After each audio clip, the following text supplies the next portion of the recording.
नमस्कार दोस्तों, daily current affairs के इस वीडियो लेक्चर में आप सभी का बहुत बहुत स्वागत है।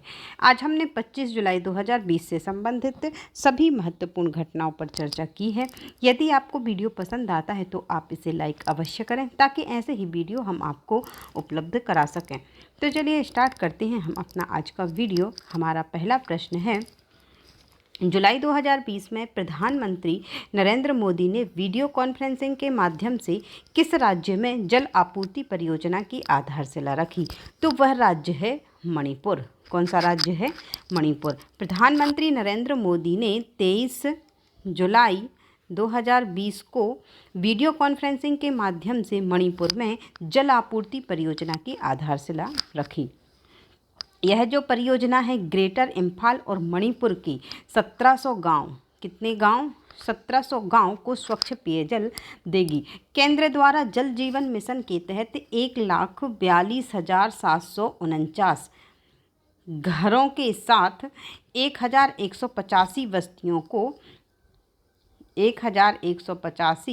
बस्तियों को मीठे पानी के जो घरेलू नल का कनेक्शन है वो प्रदान इस परियोजना के द्वारा किया जाएगा। इसके लिए निधि भी प्रदान की गई है। हम बात करते हैं मणिपुर की। तो मणिपुर की राजधानी है इम्फाल। मणिपुर की राजधानी क्या है? इम्फाल। और यहाँ पर जिले हैं 16, लोकसभा सीटों की संख्या है 2 और राज्यसभा सीट 1। यहाँ का राजकीय पशु है संगाई और किबुल लामजाओ नामक राष्ट्रीय उद्यान है जो यहाँ का प्रसिद्ध राष्ट्रीय उद्यान है। कोयला मंत्रालय द्वारा जुलाई 2020 में आयोजित ट्री प्लांटेशन ड्राइव 2020 के तहत 10 राज्यों के कितने जिलों में पेड़ लगाए जाएंगे? तो 10 राज्यों के कितने जिले शामिल होंगे? ये जिले होंगे 38 जिले। केंद्रीय गृह मंत्री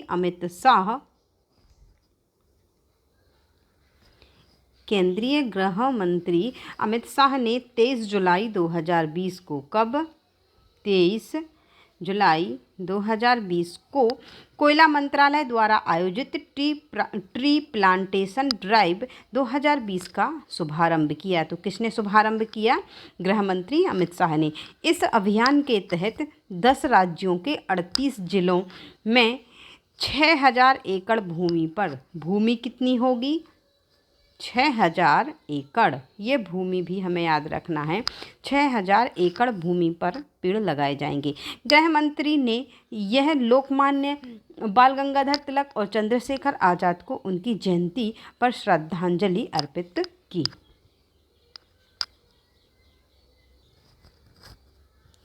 निम्नलिखित में से किस देश ने जुलाई 2020 में मंगल ग्रह पर अपना पहला स्वतंत्र प्रोब लॉन्च किया है? तो यह देश कौन सा है? यह देश है चीन। कौन सा है? चीन। चीन ने कब? 23 जुलाई 2020 को मंगल ग्रह पर अपना पहला स्वतंत्र प्रोब लॉन्च किया है जो कि बीजिंग के विश्व स्तरीय अंतरिक्ष कार्यक्रम बनाने के मिशन में एक महत्वपूर्ण उपलब्धि है। और यह जो प्रोब है उसको नाम दिया गया तियानवेन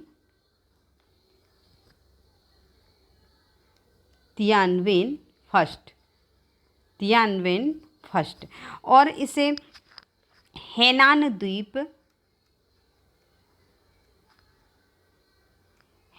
द्वीप से लॉन्ग मार्च 5 रॉकेट के माध्यम से प्रक्षेपित किया गया। रॉकेट कौन सा है? लॉन्ग मार्च 5। इस रॉकेट के माध्यम से इसे प्रक्षेपित किया गया और इसकी फरवरी 2021 तक, कब तक? फरवरी 2021 तक मंगल ग्रह के जो गुरुत्वाकर्षण क्षेत्र तक पहुंचने की इसकी उम्मीद है। फरवरी 2021 तक। टीना डावी को BRICS chamber of commerce and industry के युवा नेता की संचालन समिति के लिए मानद सलाहकार कब तक के लिए नियुक्त किया गया है? तो इन्हें नियुक्त किया गया है 2023 तक के लिए।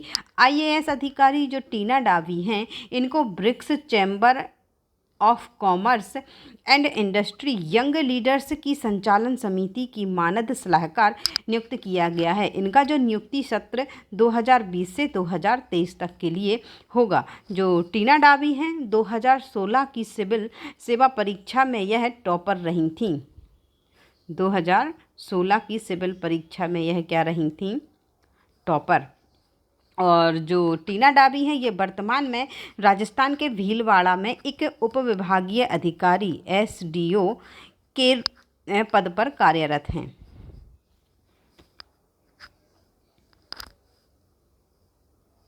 किस राज्य ने बामरा तहसील में बिलुंग गांव का नाम बदलकर रंगवती बिलुंग रखा है? तो ये राज्य कौन सा है? ये राज्य है ओडिशा। कौन सा राज्य है? ओडिशा, जिसने बामरा तहसील के बिलुंग गांव का नाम बदलकर क्या रख दिया गया है? रंगवती बिलुंग, जो कि प्रसिद्ध ओडिया लोकगीत, ओडिशा का जो प्रसिद्ध लोकगीत है रंगवती, इसकी लोकप्रियता के बाद ओडिशा सरकार ने संबलपुर जिले के बामरा तहसील के बिलुंग गांव, जो कौन सी तहसील में आता है? जिले में संबलपुर जिले के बामरा तहसील के बिलुंग गांव का नाम बदलकर क्या कर दिया है? रंगवती बिलुंग। और जो ये लोकगीत है रंगवती, इसके जो गीतकार हैं उनका नाम है मित्रा भानु गौंटिया। मित्रा भानु गौंटिया, इनका जो जन्म है वो बिलुंग गांव में हुआ था और उन्होंने लगभग 1000 संबलपुरी गीतों की रचना की है और उन्हें ओडिशा राज्य संगीत नाटक अकेडमी पुरस्कार भी मिल चुका है।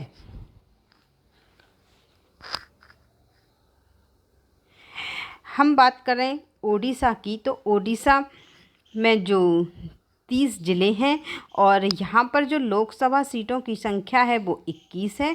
राज्यसभा सीटें यहाँ पर 10 हैं और भीतरकनिका और सिमलीपाल प्रमुख यहाँ के राष्ट्रीय उद्यान हैं। भीतरकनिका और सिमलीपाल राष्ट्रीय उद्यान। निम्नलिखित में से किसने भारतीय सेना में महिला अधिकारियों को स्थायी कमीशन प्रदान करने के लिए औपचारिक सरकारी मंजूरी पत्र जारी किया है? तो ये किसके द्वारा किया गया है? ये किया गया है रक्षा मंत्रालय के द्वारा। रक्षा मंत्रालय ने भारतीय सेना में महिला अधिकारियों का स्थायी कमीशन देने के लिए औपचारिक सरकारी मंजूरी पत्र है जो वो जारी कर दिया है। इससे जो महिला अधिकारियों के संगठन में बड़ी भूमिका निभाने के लिए इसे सशक्त बनाने का मार्ग प्रशस्त होगा।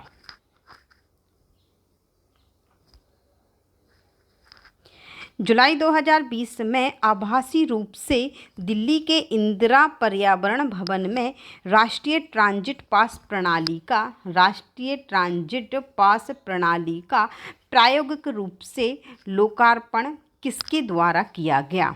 लोकार्पण किसके द्वारा किया गया? तो ये किया गया है प्रकाश जावड़ेकर के द्वारा। किसके द्वारा किया गया है?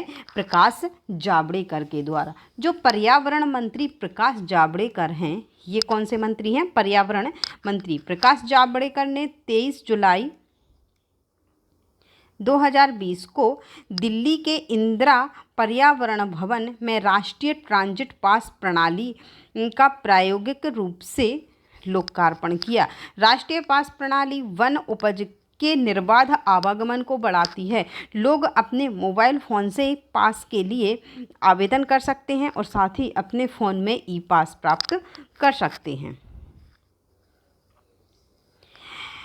आंध्र प्रदेश सरकार ने निम्न में से किसके साथ महिला स्व सहायता समूहों के सशक्तिकरण और सरकारी क्षेत्र में दुग्ध सहकारी समितियों के प्रोत्साहन के लिए एक समझौता ज्ञापन पर हस्ताक्षर किए हैं? तो ये किए हैं अमूल के साथ। किसके साथ किए हैं? अमूल। आंध्र प्रदेश सरकार ने आनंद मिल्क यूनियन लिमिटेड अमूल के साथ एक समझौता ज्ञापन पर हस्ताक्षर किए हैं।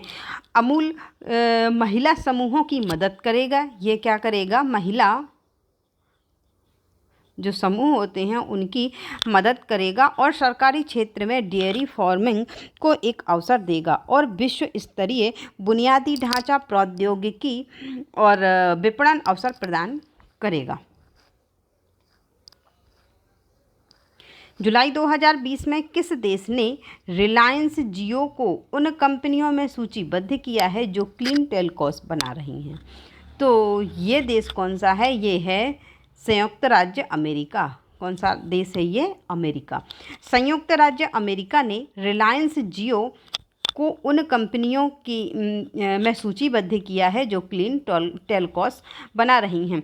वे चीनी कम्युनिस्ट पार्टी के हवाई जैसे निगरानी राज्य के उपकरण, मतलब चीनी उपकरण के साथ व्यापार करने से इनकार कर रहे हैं। संयुक्त राज्य अमेरिका। स्वच्छ नेटवर्क समान विचारधारा वाले देशों और कंपनियों के गठजोड़ द्वारा एक महत्वपूर्ण प्रयास है यह, ताकि उनके महत्वपूर्ण दूरसंचार, क्लाउड, डेटा एनालिटिक्स आदि को घातक लोगों से सुरक्षा प्रदान की जा सके। आज का वीडियो करते हैं हम यहीं पर समाप्त और मिलते हैं अपने कल के वीडियो में। तो वीडियो देखने के लिए आपका बहुत बहुत धन्यवाद।